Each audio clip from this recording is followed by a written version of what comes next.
Como identificar um psicopata?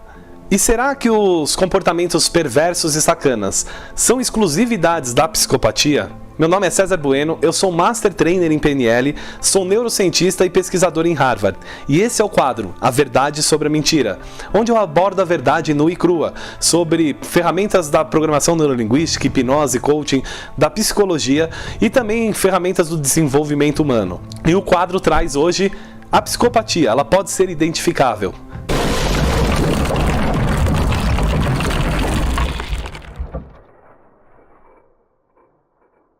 Para entender um pouquinho, vamos começar lá do início. O que é o transtorno de psicopatia? Os transtornos de psicopatia, assim como outros transtornos de personalidade, agem diretamente na bioquímica do cérebro. Um psicopata, ele não processa as emoções, ele não tem a experiência emocional e principalmente em uma região específica do lobo pré-frontal, essa parte frontal do cérebro, que é responsável por criar empatia, por conseguir perceber o outro, entrar no modelo de mundo dele. Então o psicopata, ele acaba tendo comportamentos que são de perversão, mas a perversão é uma exclusividade do psicopata? Não. Vamos entender como a perversão e o comportamento sacana funciona dentro do nosso cérebro. Se você pensar, todos nós temos em algum momento um comportamento sacana ou um comportamento perverso. Em que momentos isso costumeiramente se aparece? Às vezes na sua relação, você tem uma relação preciosa com uma pessoa na qual é evidente o contrato de que vocês não podem ter uma relação com uma outra pessoa, mas um índice muito grande de pessoas traem. E pesquisas foram feitas nos Estados Unidos e chegaram a resultados incríveis, percebendo que o cérebro, ele consegue se adaptar. Então pessoas que já tinham traído tinham uma tendência muito maior de cometer uma segunda traição. Isso não só nos relacionamentos, muitas vezes uma fofoca que você faz, muitas vezes quando pega um dinheiro emprestado que você não poderia pegar, muitas vezes quando você se compromete em fazer ou entregar algo para alguém que você sabe de fato que não terá a condição de fazer. Esses são comportamentos sacanas e perversos, e alguns deles vão tomando um nível maior. Esses são justamente os comportamentos que tem na mente do psicopata. Mas o que acontece numa mente normal?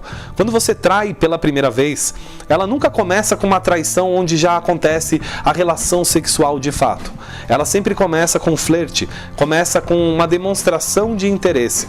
E aí dessa demonstração de interesse, aquilo vai criando uma foto, uma troca de fotos, de repente uma carícia, um beijo e aí de fato a relação sexual. O nosso cérebro, ao processar algo que ele sabe que é errado, ele tem duas funções hormonais acontecendo naquele momento. Uma primeira, que reconhece o erro e aumenta disparos de hormônios como cortisol, por exemplo, aumentando o estresse e fazendo o indivíduo naquele momento pensar: será que eu faço? Será que realmente vale fazer isso? Será que vale pegar esse dinheiro? Será que eu vou conseguir pagar isso de volta? Será que eu consigo então realmente empregar essa pessoa na condição que ela merece? Enfim, esses comportamentos aparecem, mas no caso de uma traição, por exemplo, tem um outro lado seu, que ao ter a experiência, seja de uma troca de mensagens num flirt, seja talvez a troca de fotos, começa também a ter a recompensa de ter realizado aquilo. Então, uma chuva de outros hormônios do prazer são jogados no cérebro, que vão sinalizando para o cérebro que você alcançou algo de grande valor, e aquilo se torna então desejoso. Com o hábito sendo repetido, em determinado momento, a mente para de processar o negativo e ela só vai então em busca do positivo. E é quando o indivíduo começa a ter comportamentos de transgressão. A mente do psicopata ela não absorve aqueles hormônios positivos, mas ela consegue entender e dissimular muito bem socialmente o que ela precisa ser feito para chegar onde ela quer. Então eles têm normalmente uma inteligência extremamente ativa, eles são sedutores, eles são pessoas que normalmente apresentam estar numa posição social elevada. Os psicopatas também começam a contar pequenas mentiras para ir encantando e direcionando as pessoas. O tempo inteiro ele está pensando sobre o que ele tem que fazer e percebendo o outro. Eles são extremamente calculistas. Eles começam então a criar desafios depois de um tempo nas relações, porque as pequenas mentiras começam a cair, como troquei o meu carro, mas aí a pessoa está andando de ônibus. Ele começa a ser percebido nas pequenas ações e aí depois começa a ser visto também nos grandes personalidades, roteiros que ele cria. E aí você começa a olhar para a vida de um psicopata e começa a perceber que existe muito pouco ou quase nada da sua história de 3 ou 5 anos atrás. Você não consegue perceber a história dele do passado, porque ele não tem amigos que vêm com ele ao longo da vida. Ele vai ter contato sim com as pessoas que são do seu círculo familiar íntimo, mas muitas vezes essas relações não serão relações saudáveis. Alguns psicopatas conseguem sim construir casamentos, ter filhos, fazer uma família, mas eles ficam passando de casamento em casamento, separando, casando. Muitos deles vêm com uma relação e um histórico de repetição desse quadro. Então, se você tem aí uma pessoa da qual você sabe muito pouco ou quase nada do seu passado e que tem comportamentos, é sedutora, elas são envolventes, elas conseguem construir todo um ambiente para que você tenha a imagem de confiança sobre ela. Mas quando começa a ruir, essas pessoas começam a atingir níveis de perigo e elas começam a atingir níveis preocupantes sobre a relação e a interação social. Elas começam a fazer o que é necessário para continuar mantendo a sua imagem. Nos transtornos mais leves, e hoje a psicologia forense classifica a psicopatia em 23 níveis. Quando eles estão ali nos mais leves, a pessoa vai cometer um delito, vai lesar uma pessoa, vai puxar o tapete numa empresa, vai fazer o que for necessário para continuar tendo o que tem.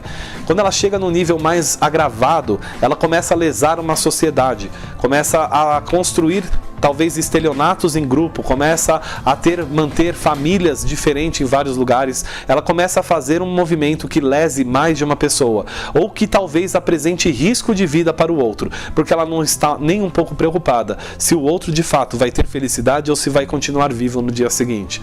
Mas eles dissimulam muito bem as emoções, eles têm uma compreensão cognitiva do que é se emocionar. E eles conseguem, então, dissimular e fazer você achar que eles estão tendo compaixão, tristeza. Eles têm uma dificuldade muito grande em assumir a responsabilidade sobre os desafios que causaram, mas se for necessário para que ele continue, ele dissimulará isso com facilidade para você, e no dia seguinte pode estar continuando a ter o comportamento que tinha. E nos níveis mais graves começam os problemas que são mais ligados à morte. Eles podem arquitetar muito bem, organizar, por exemplo, para pegar o dinheiro de uma herança, como vocês já viram ali a Suzanne von Richthofen, um perfil de psicopatia que arquitetou, organizou a morte numa morte extremamente planejada, que é diferente do sociopata. O sociopata, todos os psicopatas são sociopatas, mas nem todos os sociopatas são psicóticos. O sociopata, ele tem até um processamento emocional no nível mais leve e menor. Porém, o sociopata, ele é desorganizado, ele não consegue controlar os seus impulsos, então ele vai ter relações amorosas, ele vai pegar dinheiro, ele vai lesar o outro porque ele tem pouca percepção sobre o outro, mas ele faz isso de forma mais desorganizada, não como o psicopata, que arquiteta, planeja e se organiza completamente em detalhes para fazer alguma coisa maior. O sociopata também pode matar, mas vai ser aquele nível muito agravado quando ele também é desorganizado no ato do assassinato. Ele vai deixar evidências, vai deixar digitais, enquanto um psicopata muito possivelmente deixará pouquíssimas evidências e ele continuará conseguindo manter, quando chegamos nos níveis mais graves da psicopatia, que são os serial killers. Eles conseguem ter um nível de organização tão grande e mantendo aquele padrão de todo o aporte que ele tem sobre a sociedade, conseguindo encantar as pessoas, tendo um alto nível de persuasão, e eles vão cometendo crimes sequenciais. E nos níveis mais graves, até torturas, canibalismo e etc. Porque ele não tem um processamento sobre o que você está passando. Então os psicopatas, eles têm uma influência na genética, já é comprovado por estudos que tem uma influência e pode sim aumentar o risco se você tiver algum parente de primeiro grau que tenha psicopatia ou a sociopatia. Nos níveis mais agravados, quando vai se distanciando o parentesco, vai diminuindo a chance da influência genética. Mas como eu já falei em tantos outros vídeos, nós somos apenas 2% a genética e 98% a epigenética, ou seja, tudo que está no nosso ambiente, aquilo que comemos, aquilo que escutamos, a roupa que vestimos, o lugar que estamos. Então eu te aconselho, como várias linhas da psicologia trazem, não deixe o seu filho se tornar algo ou fazer algo que faça com que você possa gostar menos dele. Não que de fato você vai gostar menos do seu filho, mas se isso for viável de ser pensado, outras pessoas na sociedade com certeza gostarão menos dele. E quando você priva uma criança de ouvir nãos, de ter limites, de ter espaços, essa criança não vai conseguindo compreender o que são limites e espaços. E muito possivelmente, ao atingir a vida mais madura, elas vão continuando com esse comportamento, só que sai de um nível de conquistar e querer algo que seja simples para coisas mais complexas e que pode assim abrir as janelas para a psicopatia. Você conseguiu compreender? E aí você deve estar se pensando, nossa, mas será que eu sou um psicopata? Como eu disse lá no começo do vídeo, comportamentos de perversão ou de sacanagem nós temos a todo tempo. Nós muitas vezes sacaneamos um amigo só para dar risada. Muitas vezes nós pedimos um dinheiro emprestado porque realmente temos a crença e a fé de que conseguiremos fazer algo para devolver. Mas é um comportamento perverso quando não temos naquele momento algo que seja efetivo. Nós muitas vezes podemos trair amigos, trair um cônjuge e fazer isso de forma calculada, pensada, e não é que no nosso caso, pessoas normais, que quando fazemos essas ações muitas vezes estamos querendo causar dor para o outro, mas estamos exatamente como a mente do psicopata processa, não estamos tendo a empatia e entender quem é o outro na tomada daquela decisão. Então aqui um conselho muito legal que fica, antes de tomar a sua primeira ação, pense realmente, eu posso tomar essa decisão e criar esse compromisso real e entregar isso que estou prometendo? Se é num casamento, há um contrato ali de que você vai ser fiel, você realmente pode fazer, então prive as pequenas ações que te levarão ao delito. Não flerte, por exemplo, não tenha o desejo de pegar um dinheiro, porque se você começar a fazer isso, o seu cérebro vai se reorganizando, criando toda a bioquímica e a condição necessária para você começar a ter delitos mais graves. Eu espero que você tenha gostado desse vídeo. Se você gostou, deixa aqui o seu like, se inscreve no canal para que você possa acompanhar materiais como esse. Eu saio com 3 materiais toda semana, sou no Misteriosamente, onde trabalhamos sobre o que acontece nesse biocomputador maravilhoso que é o cérebro humano. O mal do século, onde abordamos doenças que estão acabando com o mundo, psicológicas, e também a verdade sobre a mentira. E também, se você tem alguma dúvida, coloque aqui no comentário que todo domingo eu te respondo lá no IGTV, direto no @Instituto Elix no Instagram, e aproveite para seguir a gente lá nas redes sociais.